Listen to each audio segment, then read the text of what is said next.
सबको अनदेखा कर दो, केवल अपने लक्ष्य की तरफ ध्यान दो। हमेशा अंदर से सकारात्मक रहो और एक वक्त पर एक ही विचार पर ध्यान दो। ऐसी सीख गौतम बुद्ध ने कई सालों पहले उस वक्त की पीढ़ी को क्यों दी थी? इसके पीछे का रहस्य क्या है?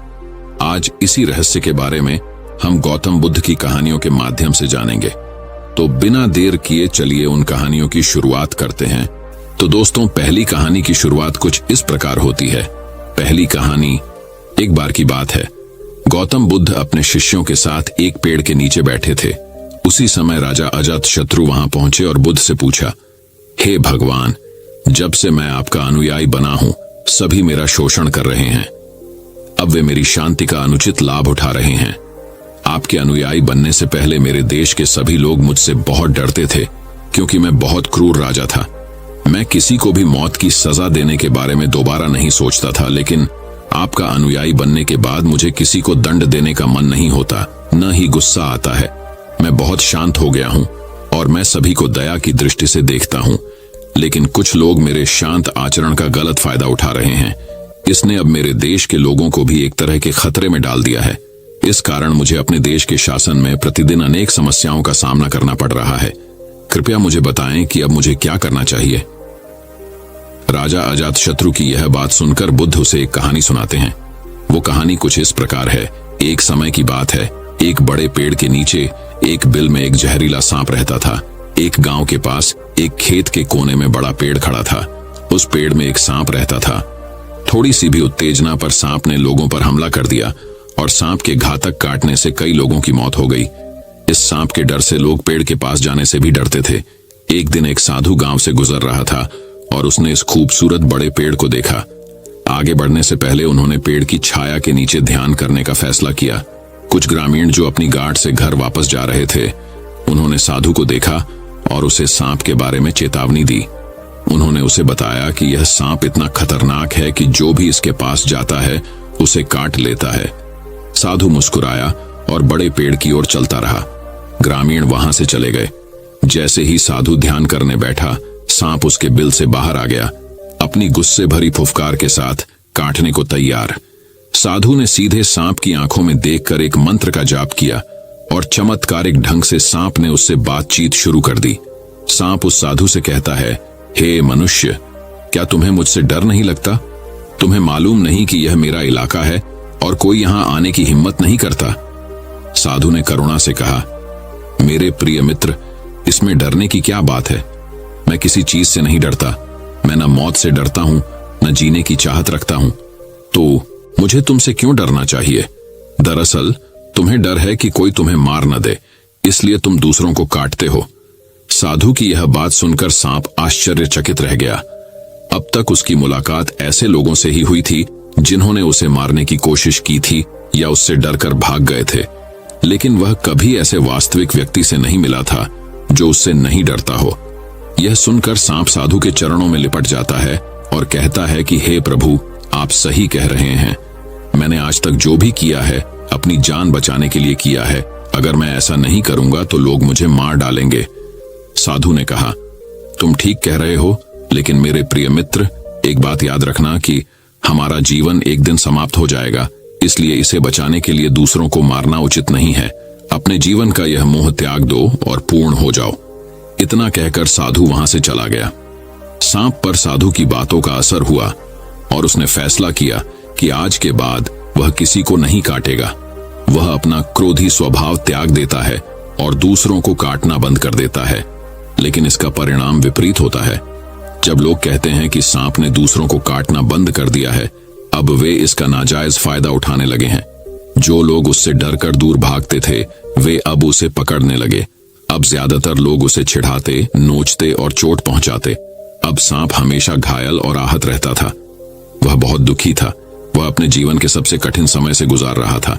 कुछ दिनों के बाद वह साधु फिर उस गांव में आया और उसी पेड़ के नीचे बैठ गया। तभी उसकी नजर उस सांप की चोट पर पड़ी तो उसे ऐसी दयनीय अवस्था में देखकर उसे बहुत आश्चर्य हुआ। उसने उससे पूछा, हे मेरे मित्र, तुम्हारी ऐसी दयनीय स्थिति कैसे हो गई? तुम्हें किसने घायल किया है? सांप ने उत्तर दिया कि ओह, राजा अजातशत्रु को यह कहानी सुनाने के बाद बुद्ध ने उनसे पूछा, राजा, इस कहानी से आपने क्या समझा? हे भगवान, क्या आप मेरे उपदेश को उस सांप की तरह गलत तरीके से ले रहे हैं? मैंने तुमसे अपना क्रूर स्वभाव छोड़ने को कहा था, लेकिन मैंने तुमसे राजा का कर्तव्य छोड़ने को नहीं कहा था। आपको बाहर से कठोर बनकर राजा होने का अपना कर्तव्य पूरा करना होगा, ताकि आपके राज्य में सभी लोग अच्छे से अनुशासित रह सकें। आपको सख्त बनकर अपने राज्य में न्याय की प्रक्रिया को बनाए रखना होगा, ताकि आपके राज्य में लोग शांति से रह सकें और उन्हें किसी भी प्रकार की असुरक्षा महसूस ना हो। इसलिए तुम्हें अंदर से एक सच्चे साधु की तरह और बाहर से एक असली राजा की तरह शासन करना होगा। अगर हम अपने आसपास की दुनिया को देखें तो पाएंगे कि अच्छे लोगों के साथ अक्सर ऐसा होता है। लोग अक्सर विनम्र लोगों का अवांछित फायदा उठाने की कोशिश करते हैं, और इसी वजह से जो लोग बहुत अच्छे इंसान होते हैं उन्हें अपने दैनिक जीवन में कई कठिनाइयों का सामना करना पड़ता है। ऐसे सज्जन लोगों को बुद्ध की इस कहानी से सीख लें। उन्हें यह समझने की जरूरत है कि कभी कभी लोग आपकी अच्छाई का फायदा उठाने लगते हैं, आपकी शालीनता का गलत फायदा उठाने की कोशिश करते हैं। इन लोगों को अपनी सीमा में रखने के लिए आपको परिस्थिति के अनुसार व्यवहार करना होगा। उन्हें उचित अनुशासन में रखने के लिए यदि क्रोध भी करना पड़े तो करना चाहिए। आप इसे अपने शांतिपूर्ण मन की आंतरिक शांति को परेशान किए बिना कर सकते हैं। जैसे कोई अभिनेता किसी नाटक में क्रोधित होने का अभिनय कर रहा हो, लेकिन अंदर से वह क्रोधित नहीं है, क्योंकि वह जानता है कि यह तो नाटक का एक हिस्सा मात्र है। इसी तरह आपको इस दुनिया में चीजों को नियंत्रण में रखने के लिए चतुराई से व्यवहार करना होगा।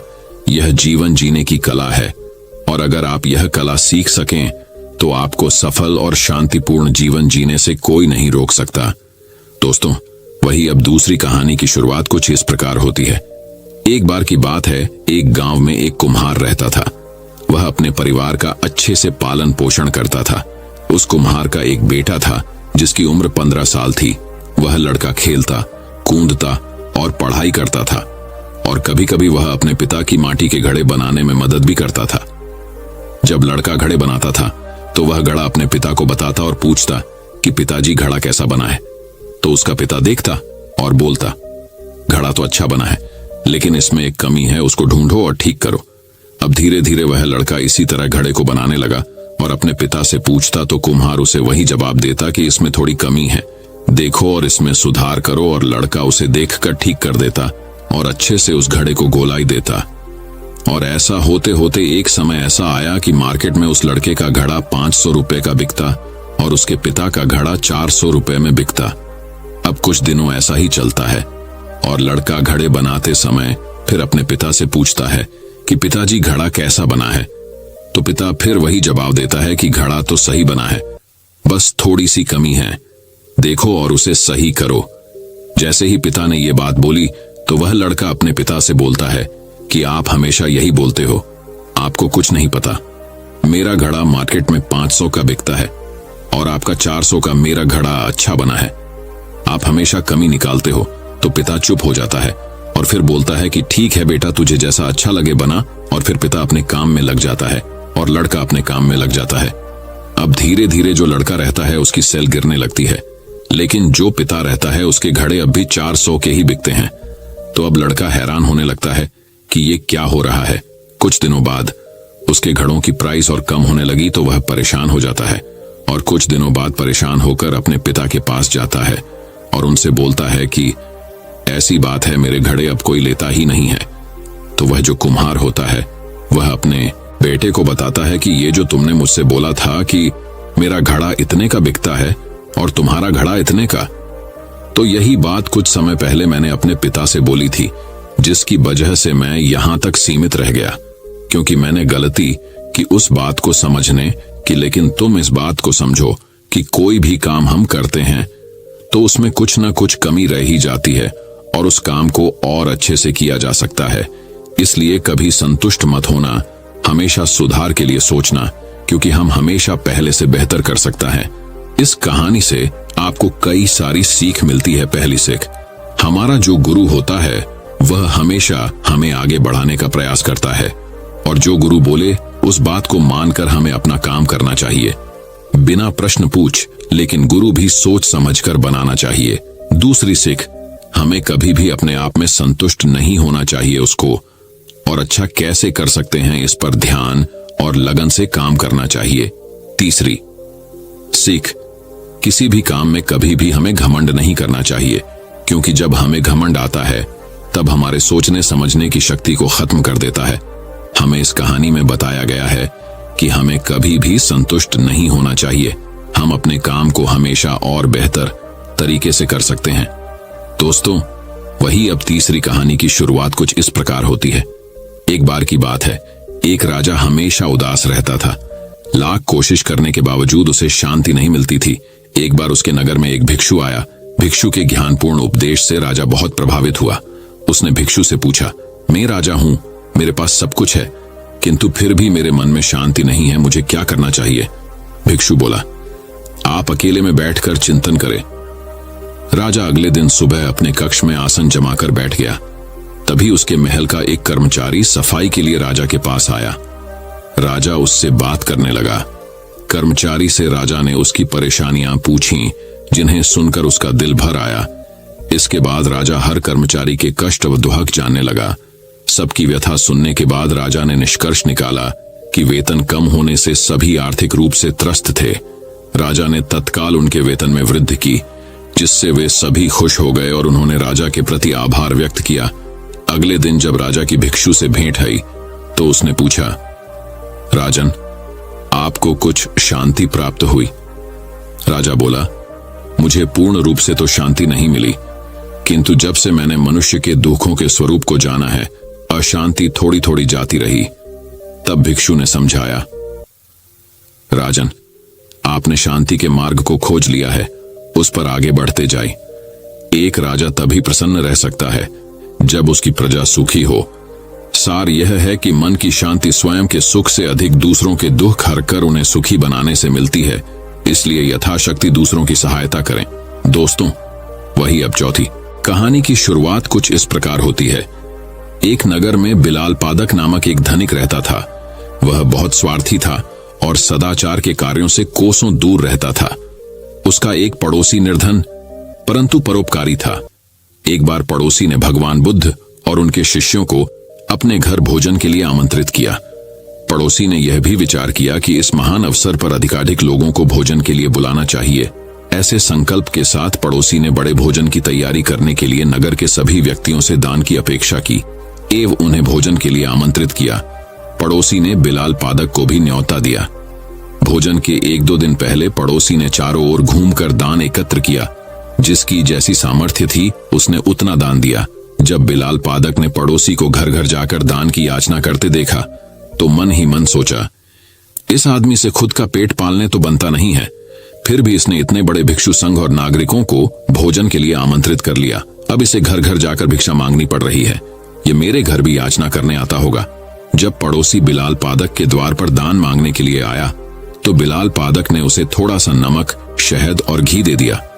पड़ोसी ने प्रसन्नता पूर्वक बिलाल पादक से दान ग्रहण किया, परंतु उसे अन्य व्यक्तियों के दान में नहीं मिलाया, बल्कि अलग से रख दिया। बिलाल पादक को यह देखकर बहुत अचरज हुआ कि उसका दान सभी के दान से अलग क्यों रख दिया गया। उसे यह लगा कि पड़ोसी ने सभी लोगों के सामने उसे लज्जित करने के लिए ऐसा किया, ताकि सभी यह देखें कि इतने धनी व्यक्ति ने कितना तुच्छ दान दिया है। बिलाल पादक ने अपने नौकर को पड़ोसी के घर जाकर इस बात का पता लगाने के लिए कहा। नौकर ने लौटकर बिलाल पादक को बताया कि पड़ोसी ने बिलाल पादक की दान सामग्री को थोड़ा सा लेकर चावल, सब्जी और खीर आदि में मिला दिया। यह जानकार भी बिलाल पादक के मन से जिज्ञासा नहीं गई और उसे अभी भी पड़ोसी की नीयत पर संदेह था। भोज के दिन वह प्रात अपने वस्त्रों के भीतर एक कटोरा छुपाकर ले गया, ताकि पड़ोसी द्वारा लज्जित किए जाने पर वह उसे मार डाले। वहां जाने पर उसने पड़ोसी को भगवान बुद्ध से यह कहते हुए सुना, भगवान, इस भोज के निमित्त जो भी द्रव्य संग्रहित किया गया है वह मैंने नगर के सभी निवासियों से दान में प्राप्त किया है।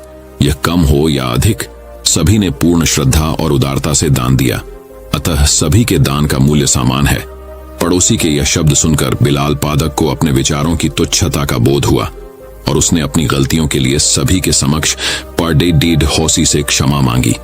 बिलाल पादक के पश्चाताप के शब्दों को सुनकर बुद्ध ने वहां उपस्थित समस्त व्यक्तियों से कहा, तुम्हारे द्वारा किया गया शुभ कर्म भले ही कितना ही छोटा हो, पर उसे तुच्छ मत जानो। छोटे छोटे शुभ कर्म एकत्र होकर भविष्य में विशाल रूप धारण कर लेते हैं। दोस्तों, वही अब 5वीं कहानी की शुरुआत कुछ इस प्रकार होती है। गौतम बुद्ध एक दिन एक वृक्ष को नमन कर रहे थे। उनके एक शिष्य ने यह देखा तो उसे हैरानी हुई। वह बुद्ध से बोला, भगवान, आपने इस वृक्ष को नमन क्यों किया? शिष्य की बात सुनकर बुद्ध बोले, क्या इस वृक्ष को नमस्कार करने से कुछ अनहोनी घट गई? शिष्य बुद्ध का जवाब सुनकर बोला, नहीं भगवान, ऐसी बात नहीं है, किंतु मुझे यह देखकर हैरानी हुई कि आप जैसा महान व्यक्ति इस वृक्ष को नमस्कार क्यों कर रहा है। वह न तो आपकी बात का जवाब दे सकता है और न ही आपके नमन करने पर प्रसन्नता व्यक्त कर सकता है। बुद्ध हल्का सा मुस्कुराकर बोले, वत्स, तुम्हारा यह सोचना गलत है। वृक्ष मुझे जवाब बोलकर भले न दे सकता हो, किंतु जिस प्रकार प्रत्येक व्यक्ति के शरीर की एक भाषा होती है, उसी प्रकार प्रकृति और वृक्षों की भी एक अलग भाषा होती है। अपना सम्मान होने पर ये झूमकर प्रसन्नता और कृतज्ञता दोनों ही व्यक्त करते हैं। इस वृक्ष के नीचे बैठकर मैंने साधना की। इसकी पत्तियों ने मुझे शीतलता प्रदान की, धूप से मेरा बचाव किया। हर पल इस वृक्ष ने मेरी सुरक्षा की। इसके प्रति कृतज्ञता व्यक्त करना मेरा कर्तव्य है। प्रत्येक व्यक्ति को प्रकृति के प्रति सदैव कृतज्ञ बने रहना चाहिए, क्योंकि प्रकृति व्यक्ति को सुंदर सुघड़ जीवन प्रदान करती है। तुम जरा इस वृक्ष की ओर देखो कि इसने मेरी कृतज्ञता व धन्यवाद को बहुत ही खूबसूरती से ग्रहण किया है और जवाब में मुझे झूमकर यह बता रहा है कि आगे भी वह प्रत्येक व्यक्ति की हर संभव सेवा करता रहेगा। बुद्ध की बात पर शिष्य ने वृक्ष को देखा।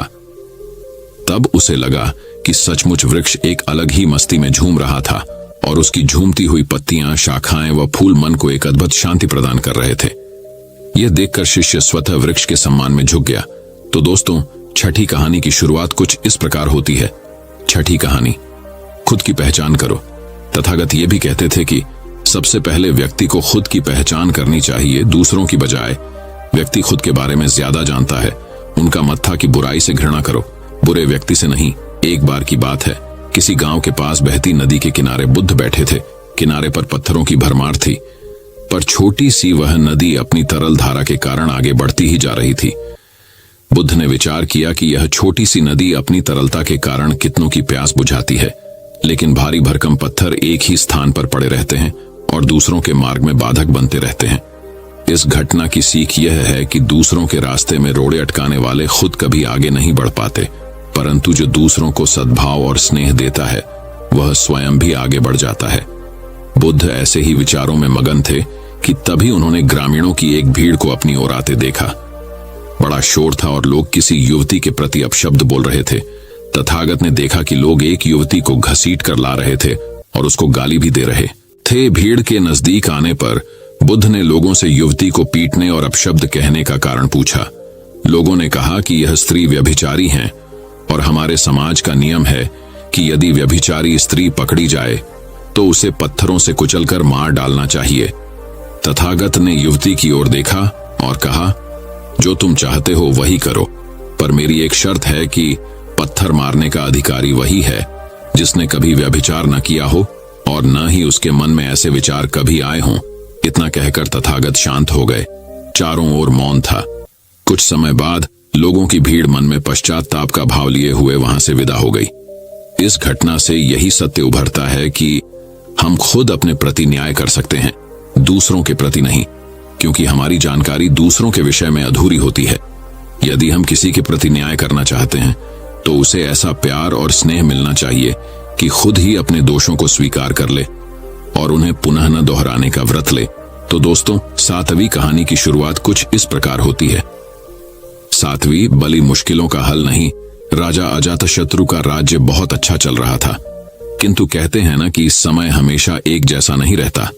ऐसा ही अजातशत्रु के साथ हुआ। राजा कई मुश्किलों से घिर गए और उन मुश्किलों से बाहर नहीं निकल पा रहे थे। उन्होंने कई युक्तियां अपनाई, लेकिन असफल रहे। एक दिन उनकी मुलाकात एक तांत्रिक से हुई। राजा ने तांत्रिक को अपनी मुश्किलें बताईं। तांत्रिक ने राजा की बातों को ध्यान से सुना, फिर उसने एक उपाय बताया। तांत्रिक ने कहा, आपको पशु बलि देनी पड़ेगी, तभी आपकी मुश्किलों का समाधान होगा। पहले तो राजा काफी सोच विचार में पड़ गया, लेकिन उन्हें जब कोई भी रास्ता न दिखा तो उन्होंने तांत्रिक की बात मान ली। तांत्रिक के कहे एक बड़ा अनुष्ठान किया गया। पशुओं को मैदान में बलि देने के लिए बांध दिया गया। संयोगवश उस समय महात्मा बुद्ध राजा के नगर में पहुंचे। वे उसी स्थान से गुजर रहे थे जहां पर राजा ने अनुष्ठान कराया था।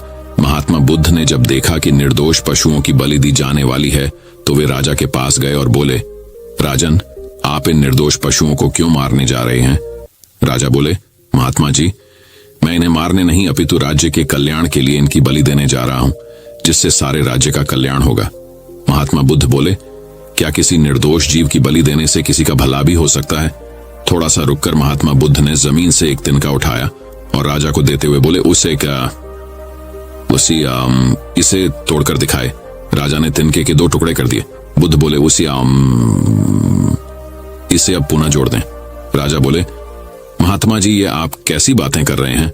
इसे तो अब कोई भी नहीं जोड़ सकता। तब बुद्ध राजा को समझाते हुए बोले, राजन, जिस प्रकार इस तिनके के टूट जाने के बाद आप इसे नहीं जोड़ सकते, ठीक उसी प्रकार जब आप इन पशुओं की बलि देंगे तो यह निर्दोष जीव आपके कारण मृत्यु को प्राप्त होंगे और इन्हें आप दोबारा जिंदा नहीं कर सकते, बल्कि इनके मरने के बाद आपको जीव हत्या का दोष लगेगा और आपकी मुश्किलें कम होने के बजाय और भी कहीं अधिक बढ़ जाएंगी, क्योंकि किसी भी निर्दोष जीव को मारकर कोई भी व्यक्ति खुशी नहीं प्राप्त कर सकता। आपकी समस्या का हल निर्दोष जीवों को मारने से कैसे हो सकता है? आप राजा हैं, आपको सोच विचार कर निर्णय लेना चाहिए। अगर आप सच में अपनी मुश्किलों का हल चाहते हैं तो दिमाग से काम लीजिए। मुश्किलें तो आती जाती रहती हैं, यही जिंदगी का सच है। किसी निर्दोष जीव को मारने से समस्याएं नहीं समाप्त होंगी, बल्कि उसका हल आपको बुद्धि से ही निकालना होगा। बुद्ध की बात सुनकर अजातशत्रु उनके चरणों में गिर पड़े और अपनी भूल की क्षमा मांगने लगे। अजातशत्रु ने ऐलान करा दिया कि अब से उनके राज्य में किसी निर्दोष जीव की हत्या नहीं की जाएगी। तो दोस्तों, 9वीं कहानी की शुरुआत कुछ इस प्रकार होती है। 9वीं कहानी, बुद्ध और नालागिरी हाथी। बुद्ध का चचेरा भाई देवदत्त सदा ही बुद्ध को नीचा दिखाने की चेष्टा में लगा रहता था, मगर उसे हमेशा मुंह की ही खानी पड़ती थी। एक बार बुद्ध जब कपिलवस्तु पहुंचे तो अनेक कुलीन शाक्यवंशी राजकुमार उनके अनुयायी बने। देवदत्त भी उनमें से एक था। कुछ समय पश्चात देवदत्त ने भी कुछ जादुई शक्तियां प्राप्त की और एक बार उनका प्रदर्शन मगध के भावी सम्राट अजातशत्रु के समक्ष किया। वहां वह एक शिशु के रूप में प्रकट हुआ जिसने सांप की मेखला बांधी हुई थी। तभी से अजातशत्रु उसे परम आदर की दृष्टि से देखा करता था। कुछ दिनों के बाद देवदत्त मगध से लौटकर जब संघ में वापस आया तो उसने स्वयं को बुद्ध से श्रेष्ठ घोषित किया और संघ का नेतृत्व करना चाहा। भिक्षुओं को बुद्ध से विमुख करने के लिए उसने यह कहा है कि बुद्ध तो बूढ़े हो चुके थे और सठिया गए हैं, किंतु भिक्षुओं ने जब उसकी कोई बात नहीं सुनी तो वह बुद्ध और संघ दोनों से द्वेष रखने लगा। खिन्न होकर वह फिर वापस मगध पहुंचा और अजातशत्रु को महाराज बिंबिसार का वध करने के लिए प्रेरित किया, क्योंकि बिंबिसार बुद्ध और बौद्धों को प्रचुर प्रश्रय प्रदान करते थे। प्रारंभिक दौर में बिंबिसार को मरवाने की उसकी योजना सफल नहीं हुई। अतः उसने 16 धनुर्धारियों को बुद्ध को मारने के लिए भौजा, किंतु बुद्ध के व्यक्तित्व से प्रभावित हो सारे उनके ही अनुयायी बन गए। क्रोध में देवदत्त ने तब बुद्ध पर ग्रीघकूट पर्वत की चोटी से एक चट्टान लुढ़काया जिसे पहाड़ से ही उत्पन्न हो। 2 बड्ढे पत्थरों ने रास्ते में ही रोक दिया। देवदत्त के क्रोध की सीमा न रही। उसने एक दिन मगधराज के अस्तबल में जाकर एक विशाल हाथी नालगिरी को ताधी पिलाकर बुद्ध के आगमन के मार्ग में भेज दिया। नालगिरी के आगमन से सड़कों पर खलबली मच गई और लोग जहां तहां भाग खड्डे हुए। तभी बुद्ध भी वहां से गुजरे। ठीक उसी समय एक घबराई महिला अपने बच्चे को हाथी के सामने ही छोड़ भाग खड़ी हुई। जैसे ही नालगिरी ने बच्चे को कुचलने के लिए अपने पैर बढ़ाए, बुद्ध उसके ठीक सामने जा खड्डे हुए। उन्होंने हाथी के सिर को थपथपाया। बुद्ध के स्पर्श से नालगिरी उनके सामने घुटने टेक कर बैठ गया। नालगिरी हाथी की इस घटना से देवदत्त मगध में बहुत अप्रिय हुआ और उसे तत्काल ही नगर छोड़ देकर भागना पड़ रहा। तो दोस्तों, 10वीं कहानी की शुरुआत कुछ इस प्रकार होती है। 10वीं कहानी, उत्तम व्यक्ति कौन। बहुत पुरानी बात है। गौतम बुद्ध एक शहर में प्रवास कर रहे थे। खुद बुरा भला कहा, जहां हमारा सम्मान न हो वहां हमें एक पल भी नहीं रहना चाहिए। यहाँ के लोग सिर्फ दुर्व्यवहार के सिवा कुछ जानते ही नहीं हैं। गौतम बुद्ध ने मुस्कुराकर कहा, क्या किसी और जगह पर तुम सद्व्यवहार की अपेक्षा रखते हो? दूसरा शिष्य बोला, इस शहर से तो भले लोग ही होंगे, तब गौतम बुद्ध बोले, किसी जगह को सिर्फ इसलिए छोड़ देना गलत होगा कि वहां के लोग दुर्व्यवहार करते हैं। हम तो संत हैं, हमें तो कुछ ऐसा करना चाहिए कि जिस स्थान पर भी जाएं, उस स्थान को तब तक न छोड़े जब तक अपनी अच्छाइयों से वहां के लोगों को सुधार न दें। हम जिस भी स्थान पर जाएं, वहां के लोगों का कुछ न कुछ भला करके ही वापस लौटें। हमारे अच्छे व्यवहार के बाद वह कब तक बुरा व्यवहार करेंगे, आखिर में उन्हें सुधरना ही होगा। वास्तविकता में संतों का कार्य तो ऐसे लोगों को सुधारना ही होता है। सही चुनौती वो है जब हम विपरीत परिस्थितियों में खुद को साबित कर सकें। ये सभी बातें सुनकर बुद्ध के प्रिय शिष्य आनंद ने प्रश्न किया, उत्तम व्यक्ति किसे कहते हैं? इस पर बुद्ध ने जवाब दिया, जिस प्रकार युद्ध में बढ़ता हुआ हाथी चारों तरफ के तीर सहते हुए भी आगे बढ़ता जाता है, ठीक उसी तरह उत्तम व्यक्ति भी दूसरों के अपशब्दों को सहते हुए अपना कार्य करता रहता है। खुद को वश में करने वाले प्राणी से उत्तम कोई और नहीं हो सकता। गौतम बुद्ध की बात शिष्यों को अच्छी तरह से समझ में आ गई और उन्होंने वहां से जाने का इरादा त्याग दिया। तो दोस्तों, 11वीं कहानी की शुरुआत कुछ इस प्रकार होती है। 11वीं कहानी, गालियों का प्रभाव। महात्मा बुद्ध एक बार एक गांव से गुजरे। वहां के कुछ लोग उनसे शत्रुता रखते थे। उन्होंने उन्हें रास्ते में घेर लिया, बेतहाशा गालियां देकर अपमानित करने लगे। बुद्ध सुनते रहे। जब वे थक गए तो बोले, आपकी बात पूरी हो गई हो तो मैं जाऊं? वे लोग बड़े हैरान हुए। उन्होंने कहा, हमने तो तुम्हें गालियां दी, तुम क्रोध क्यों नहीं करते? बुद्ध बोले, तुमने देर कर दी। अगर 10 साल पहले गालियां आए दे रहे होते तो मैं भी तुम्हें गालियां देता। तुम बेशक मुझे गालियां दो, लेकिन मैं अब गालियां लेने में असमर्थ हूं। सिर्फ देने से नहीं होता, लेने वाला भी तो चाहिए। जब मैं पहले गांव से निकला था तो वहां के लोग भेंट करने मिठाइयां लाए थे, लेकिन मैंने नहीं ली क्योंकि मेरा पेट भरा था। वे उन्हें वापस ले गए। बुद्ध ने थोड़ा रुक कर कहा, जो लोग मिठाइयां ले गए उन्होंने मिठाइयों का क्या किया होगा? एक व्यक्ति बोला, अपने बच्चों, परिवार और चाहने वालों में बांटी होंगी। बुद्ध बोले, तुम जो गालियां लाए हो उन्हें मैंने नहीं लिया, क्या तुम इन्हें भी अपने परिवार और चाहने वालों में बांटोगे? बुद्ध के सारे विरोधी शर्मिंदा हुए और वे बुद्ध के शिष्य बन गए। तो दोस्तों, मैं उम्मीद करता हूं कि यह कहानी सुनने से आपके जीवन में अच्छे बदलाव आए होंगे। आपको इस वीडियो से क्या सीखने मिला ये कमेंट करके जरूर बताएं और अपने परिवार, दोस्तों या आपके करीबी इंसान के साथ ये कहानी शेयर करके उन्हें भी इस ज्ञान से परिचित करवाएं। बाकी अगर आपको ये वीडियो दिल से अच्छी लगी हो तभी इस वीडियो को लाइक कर देना, और आपने अब तक इस चैनल को सब्सक्राइब ना किया हो तो चैनल को सब्सक्राइब भी जरूर कर देना। आपका हर दिन शुभ हो और खुशियों से आपका जीवन भरा रहे। धन्यवाद।